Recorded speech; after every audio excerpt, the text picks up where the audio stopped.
Som bekant behöver vi fasa ut fossila bränslen. Vindkraften och solkraften byggs snabbt ut och därför behöver vi förstås reglerkraft för att jämna ut variationer. Jakten på kritiska och sällsynta jordartsmetaller påminner om guldruschen i slutet på 1800-talet.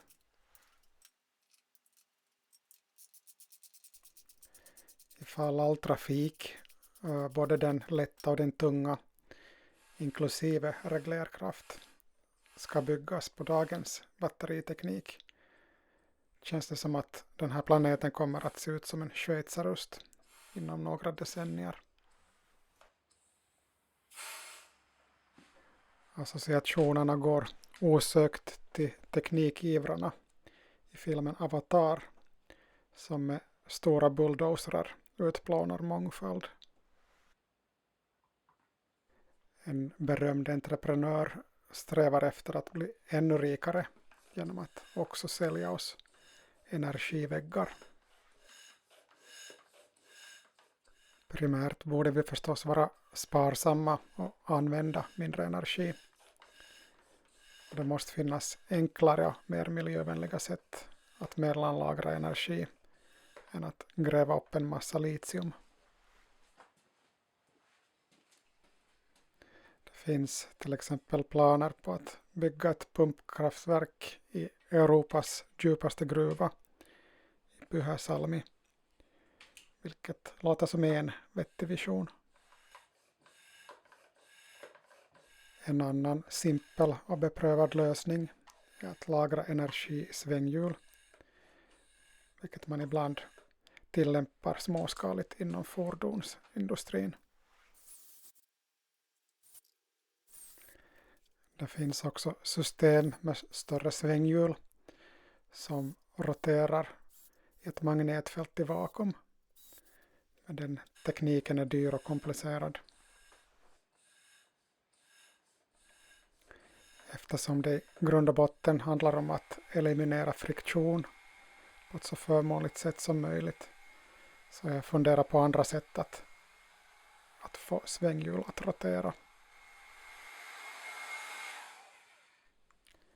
I ett tidigare projekt så visionerade jag en modell av svänghjul som flöt i vatten. Och i det här projektet så har jag funderat på pneumatik, om man med hjälp av luftkuddeteknik ska kunna ha ett svänghjul att rotera. Jag gjorde en enkel test med material som fanns till hands. Restbitar av faner och aluminium och en blomkruka. Projektet fick heta Powerpot som en referens till Powerwall.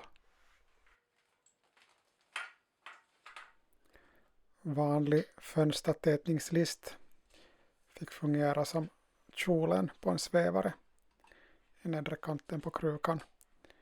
Och jag använde kokosfett för att smörja mellan aluminiumplåt och fönstertätningslist.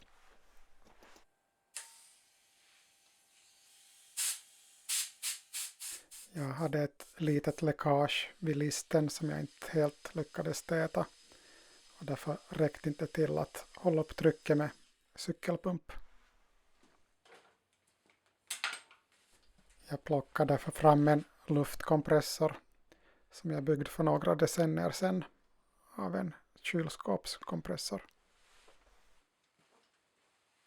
Och jag smörjde friktionsytorna med ordentlig olja.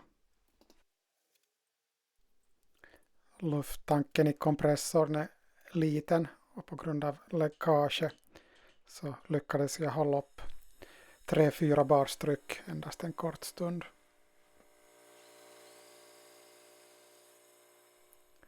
Jag ska låta den här idén mogna och eventuellt fortsätter jag experimenta i något skede. Det här lilla svänghjulet vägde endast 1200 gram. Men åtminstone teoretiskt sett så borde det vara möjligt att bära upp ett enormt svänghjul. som skulle ha en kärna av till exempel betong eller varför inte grus eller sand på luftkuddar.